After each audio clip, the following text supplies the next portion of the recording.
Released by Kavia in the year 2003 on the PlayStation 2, Drakengard would be a subversive action hack-and-slash game with RPG elements. Written and directed by Yoko Taro alongside Sawako Natori, the game would also spawn its own and the NieR franchise. For story, the game features a bloodthirsty warrior named Kaim as he attempts to rescue his sister and prevent the end of the world with the help of his dragon partner alongside 3 other playable characters, though only one can be fielded at a time. For gameplay, levels alternate between either ground-based hack-and-slash combat or aerial combat controlling a dragon, or a combination of the two. 8 weapons can be assigned to a literal weapon wheel and swapped in combat, as dozens of weapons can each be leveled up through use, gaining longer combos and stronger magic attacks. There are optional combat missions as well as story missions that elaborate more on the companions. In addition, up to 5 endings may be unlocked by various criteria, though the normal ending would influence the sequel game, and the 5th ending would spawn a timeline for the NieR series, both of which will be covered here. The story only gets larger from here, so let's cut it down to size with a RECAPitation. As the game begins, it's the year 1099 in the world of Midgard as dragons still roam the earth and 2 great powers, the Union and the Empire, are at war over control of a goddess. Among the warriors for the Union is a powerful prince named Kaim who struggles to maintain the front line of the castle, safeguarding his sister and the goddess of the seals, Fairies. After suffering a severe wound, he enters the keep only to find a dying red dragon nailed to the floor with a warning to resistors splayed in blood before it. Seeing such a creature dredges up painful memories of Kaim's parents being killed and devoured by a dragon, and in that rage he seeks to finish the creature. The dragon spits back prideful words till the end, and determined to live no matter what, Kaim asks her if she wants to live too, demanding a pact to ensure their mutual survival. He defends the dragon from attackers while she thinks, knowing that despite their hatred of each other's race, they need each other right now to live. She agrees, and they each produce their souls externally and fuse it into one, producing such power that immediately refreshes and revives the pair. Tolerating Kaim as a rider, the red dragon takes to the sky to aid the Union in easily destroying the Empire's aerial fleet, including countless cube-like gargoyles creating a hell of bullets. After slaughtering the invaders on the ground from above, Kaim discovers he has paid for the pact with the price of his own voice and mark on his tongue, though the red dragon offers to speak for him, able to know his thoughts now. As Kaim heads into the castle alone, the red dragon reminds him they share a life now, so if he dies, she dies too, warning him he cannot live on hatred alone. Hurrying towards Fairies, he knows his sister is the last seal protecting the world from chaos, though his friend NieR is with her. The red dragon shows pact partners can speak to each other's mind over a great distance, as Kaim's bloodlust empowers him to save his friend and sister in time. He shows them the pact seal on his tongue, muting him, and NieR suggests escaping from the overrun castle and taking Fairies to the neutral elf village. NieR adds that before she is the goddess, she is his fiancée and is determined to protect her, and Kaim agrees. However, on the road, the red dragon shares with them all she heard the village of elves was just attacked by the Empire and they should go somewhere else, but NieR refuses to believe that so easily. Eating his words, he soon despairs to see the destruction with his own eyes, and the red dragon says she hears the voice of Hierarch Verdale, informing them he also has a pact with a petrified dragon. The Hierarch is the spiritual leader of the Union and guardian of the 4 seals, asking them to go to the desert temple for the goddess's safety. As Fairies and NieR go on ahead, Kaim lingers to investigate the village, finding a message written in blood warning them of some group called the Watchers. He finds a dying elf who tells him the cult of the Watchers has a shrine they took everyone to, and Kaim suspects they have a connection to the Empire. They follow the trail of the strange cultists with red eyes until the red dragon senses Verdale's voice suddenly disappear, suggesting they hurry to the desert temple. However, Kaim is interrupted by a young man begging him to save his village nearby in the Fairy Valley under siege by the Empire, but without hesitation, Kaim kicks him aside, less interested in saving lives so much as eager for the chance to take more. Meanwhile, a malicious fairy passes by a home laid waste by the Empire and finds the destruction of a hermit's home hilarious, relishing in the despair of a survivor named Leonard, who mourns the death of his younger brothers and is too afraid to kill himself over it. It pressures him into a pact with it, and Leonard accepts, as the red dragon now catches his voice and the two find him alive and well standing over the body of dead soldiers, revealing his price was his eyesight. Checking on the forest of the seal, Leonard recognizes the fairies' woods and guides them, though his heavy guilt over the deaths of his younger brothers resurfaces. His fairy enjoys trolling him about how the Imperials burning the forest down are freshly conscripted young boys, and Leonard is tortured by the sound of Kaim silently slaughtering the children regardless. The hermit tries to comfort a dying boy who sounds just like one of his brothers, but it turns out this was just a trick and the enemies are actually undead. Leonard apologizes for endangering them all, though the fairy reveals he is more ashamed of the secret truth that the only reason Leonard survived his home being burned down is because he has a fetish for little boys and was away pleasuring himself in the woods at the time. Entering the scene, the king of the fairies approaches them, demanding they all leave, and knowingly teases their friends in the desert are in danger. Leonard joins Kaim on his journey as they hurry now to the desert temple, finding Furiae by herself. She tells them Inuart and Verdale have been taken, asking Kaim to save them, and the red dragon looks into Furiae's heart, telling Kaim there is an illicit passion within her being suppressed. After rescuing Verdale, whose pact price was his hair, he shares that the Empire is seeking the seeds of resurrection that will appear when the 4 seals are broken, meaning they intend to kill Furiae too. Undead wraiths and soldiers fueled by darkness bar Kaim's effort to prevent the desert seal from being destroyed, as they return to camp with no sign of Inuart except his favorite harp.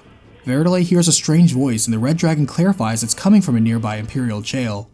More interested in the chance to kill more Imperials, Kaim investigates, while at the same time an insane imprisoned elf woman is approached by the spirits of water and fire, Undine and Salamander, seeking a pact with her. They meet the woman, who introduces herself as Ariosh, sharing her price was her womb and wondering if there are any children about. Suddenly lunging herself onto Kaim, Kaim struggles to throw Ariosh off as she tries to eat his flesh, and Verdale is forced to place a seal on the cannibal, though they still opt to take her with them to protect her and others from her madness. Ariosh's spirits confirm the desert seal has been broken, so the only seals left are the Ocean Temple and the goddess herself. Encountering Imperial barges with elf children loaded on board, the red dragon senses that, despite Ariosh's pleading, the elf does not seek to actually help them. As the fleet is destroyed, Leonard smells blood and notices Ariosh feeding on the dead bodies of the children, shocked and asking why. It's revealed she once had children of her own, but they were killed by the Empire, and without a womb she can only end her loneliness-induced madness with death. Unfortunately, they are too late in preventing the seal from being broken as well, and so hurry back to the desert. Meanwhile, a captured Inuart curses his weakness and inability to protect his fiancée when a dark voice speaks to his insecurity, telling him there is a way to free her of her burden as a goddess and live life as a normal woman.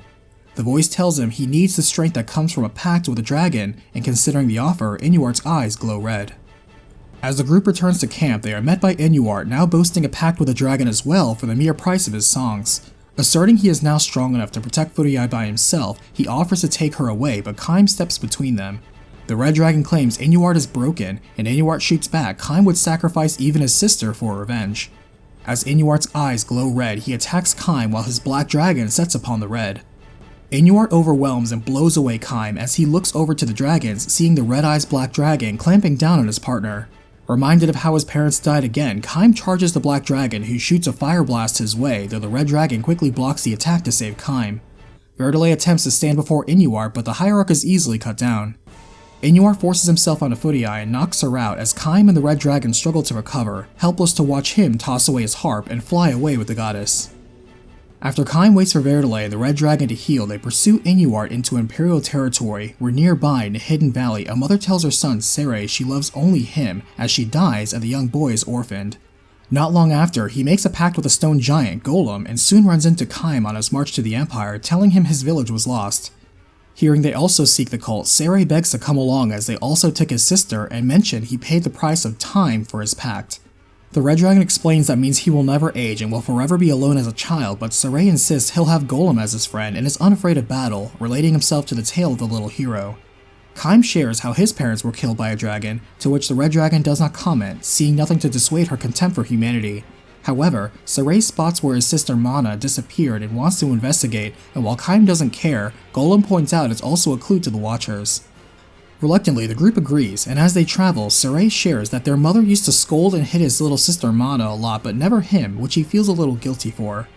Unfortunately, they find no clues, so the red dragon hears the death cry of the fairies, indicating the 3 seals have been broken and the goddess's death is certainly next. At this time, the Union then gathers all of its forces to meet the Imperial army in a final battle, but the Empire surprises them with immense war monsters looming over the horizon to halt their advance.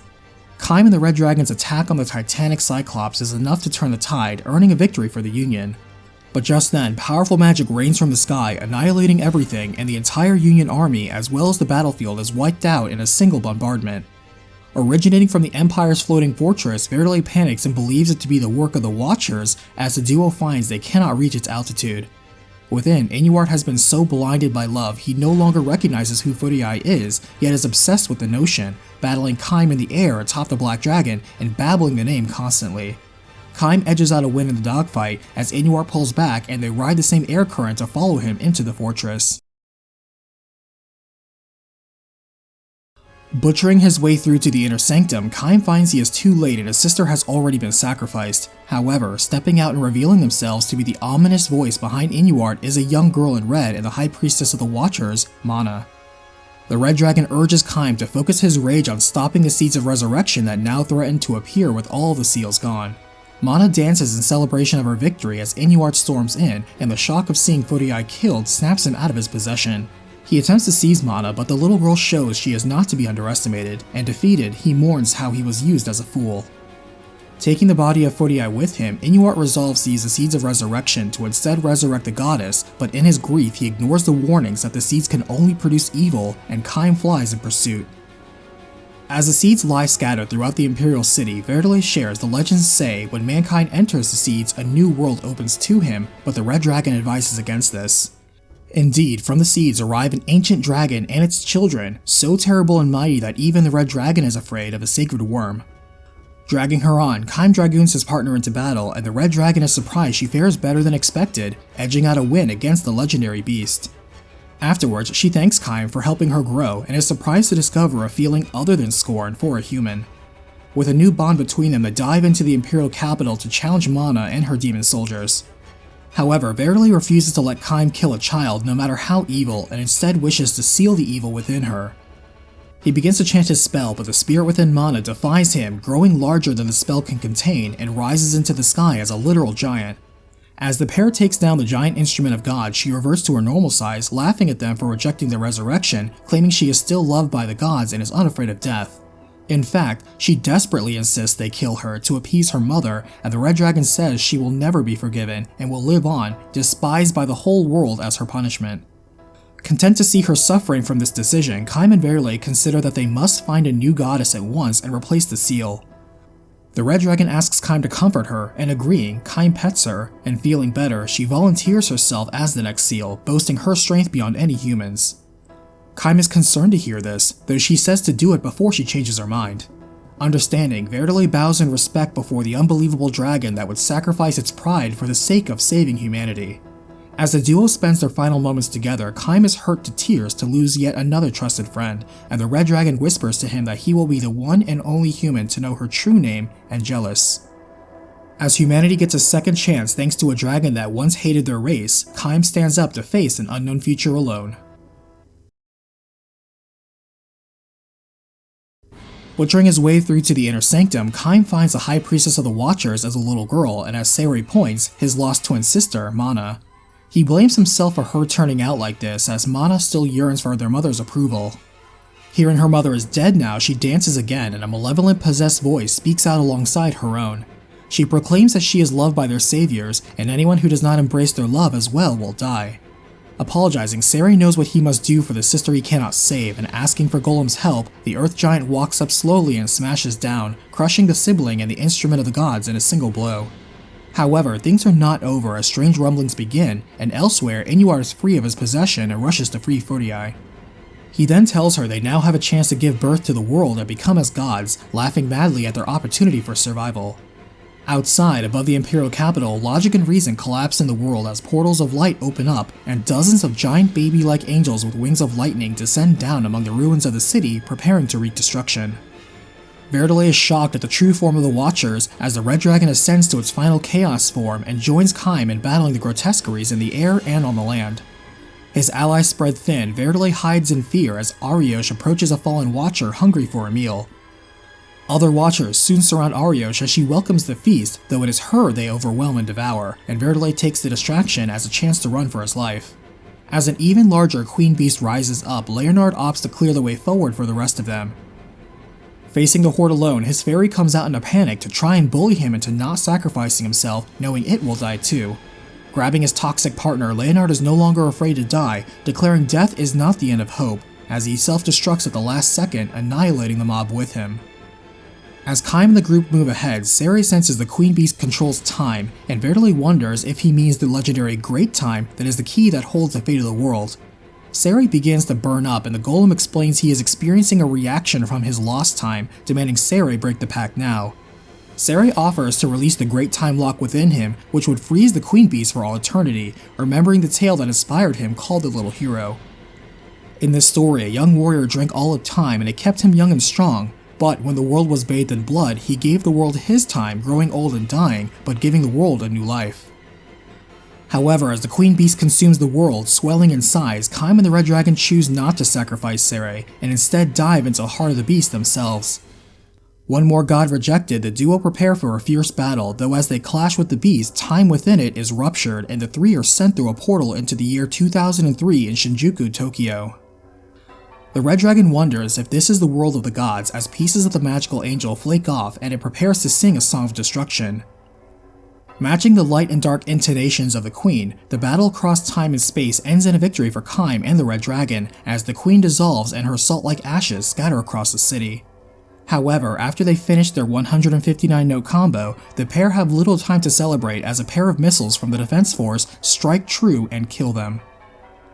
Kaim would die immediately as the Red Dragon 2 dissolves away, falling and impaling itself atop Tokyo Tower. Drakengard has enjoyed the success of selling over 650,000 copies worldwide. Thank you for watching this recap, I hope it helped, and if you like this, check out the recap for the other Drakengard or NieR games. I know the timeline can seem confusing. Subscribe for more recaps like this, share with someone who could use it, and shout out to the patrons and channel members.